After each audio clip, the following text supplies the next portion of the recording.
Bilangnya sih bakal nemani terus, malah asing.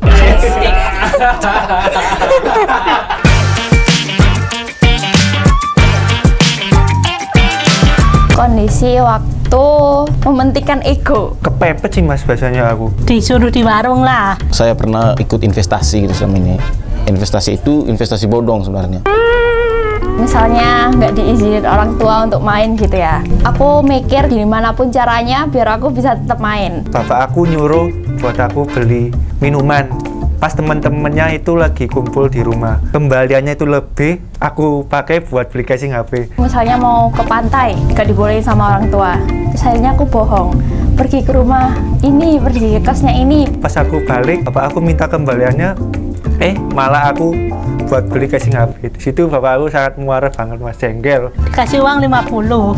Saya bilangnya pas, ternyata masih ada sisanya lebih. Kenapa saya ikut itu kemarin? Teman-teman saya itu ajak saya ikut investasi bodong tersebut.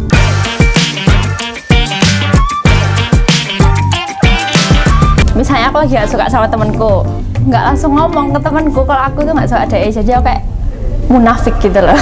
Bilang udah sholat padahal belum. Dulu pamitnya itu aku ke teman-temanku yang di Paga.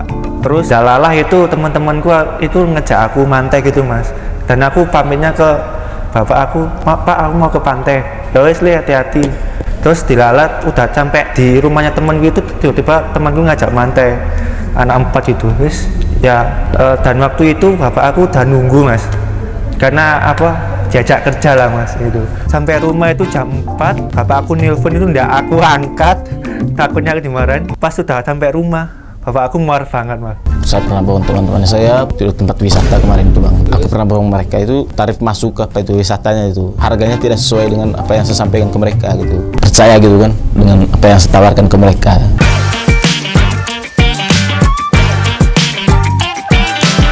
Memanfaatkan kebaikanku. Kemunafikan teman sih, apalagi dimanfaatin. Bilangnya sih bakal nemani terus, malah asing.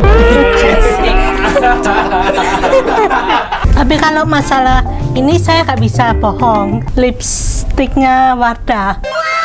Dulu aku kayak kenalan temen basket lah. Aku kan jarang menolak ya orangnya, kayak sungkan gitu. Dia itu pernah pinjam KTP ku, dia bilang buat nyewa motor. Karena aku mikirnya dia buat kerja, ya udah aku kasihin aja kan KTP-nya. Ternyata dia nyewa, ternyata motornya itu digadein sama dia. Akhirnya tuh aku yang dikejar-kejar sama tukang rentalnya itu buat ganti motornya, harus nyari motornya, harus bayar sewanya. Ketemu, tapi aku bayar semuanya. Terus sekarang orangnya nggak tahu di mana. Teman aku itu merekomendasikan sebuah facial wash. Lupa sih mas, facial washnya itu apa. Di saat itu kan aku, kamu kok udah jerawat ini cuma satu itu.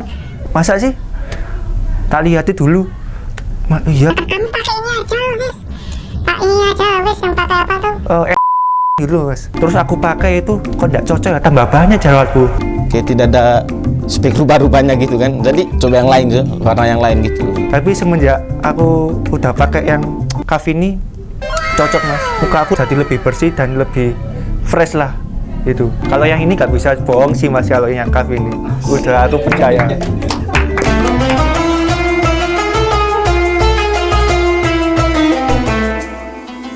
Nyaris tidak kita temukan orang itu yang tidak berbohong.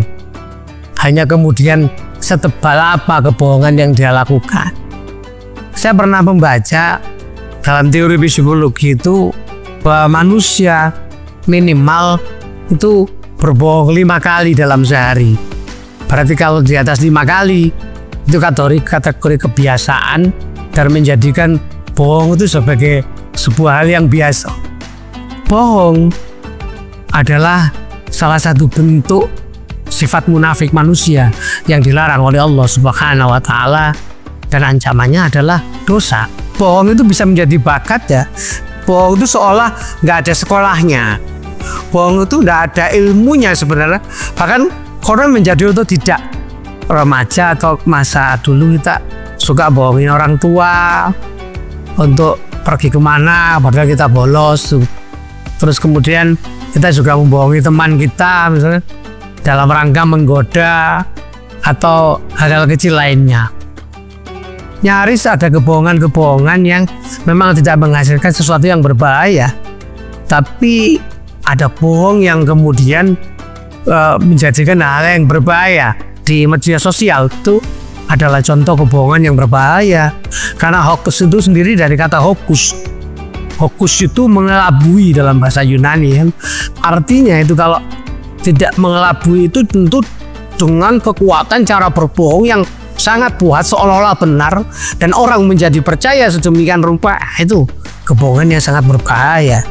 Makanya hati-hati kemudian memilah kata atau mendengar dari orang lain agar jangan sampai kalimat yang kita lakukan itu menjadi kebohongan. Imam Al-Ghazali mengatakan bahwa apa yang paling tajam di bumi Allah ini, maka orang mengatakan itu pedang, tapi sebenarnya yang paling tajam itu adalah lidah. Lidah itu sangat tajam, tajamnya lebih daripada pedang. Umar bin Khattab radhiyallahu anhu juga mengatakan, hati-hati dengan berbohong. Lidahmu itu menjadi singa, kalau tidak kau kurung, maka dia akan lepas kemana saja untuk bisa memborongi orang lain dan menggigit siapa saja. Nah, artinya berhati-hatilah dengan kata-kata kita. Kalau kita terbiasa berbohong, maka bohong itu menjadi kebiasaan, seolah-olah kita nyaman saja dan ringan mengatakannya. Akan tetapi, apakah ada bohong yang diperbolehkan? Bohong itu ternyata ada yang tidak berdosa.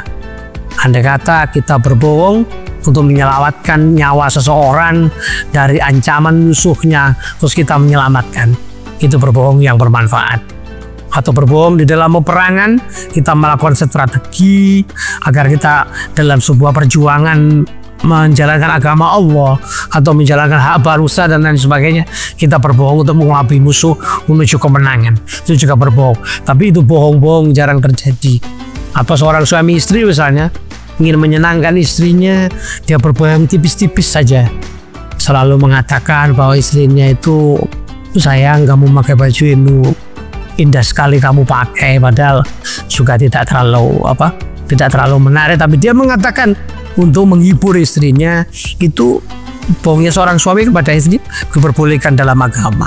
Tapi tetap saja secara garis besar hati-hati dengan kalimat bohong, karena itu jadi kebiasaan dan kita terasa itu menjadi dosa bagi kita yang akan mendapat balasan dari Allah di kemudian hari nanti.